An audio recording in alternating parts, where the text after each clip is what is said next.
ইমাম বুখারী রাহিমাহুল্লাহ সম্পর্কে জানা যায় তিনি একজন ধনী ঘরের সন্তান ছিলেন।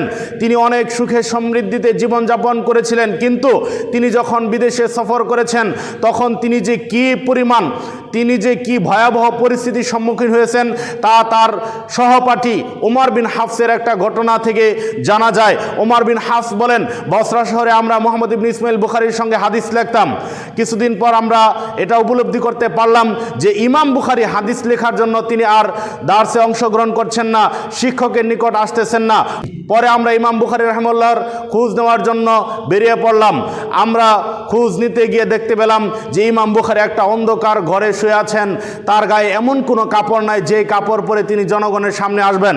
ওমর বিন হাফস বলেন, এরপরে আমরা দার্সে অংশগ্রহণ করা যে সকল ছাত্ররা ছিল তাদের কাছ থেকে আমরা টাকা পয়সা জোগাড় করলাম। কিছু টাকা পয়সা জোগাড় করে তারপর ইমাম বুখারীকে কাপড় কিনে দিলাম।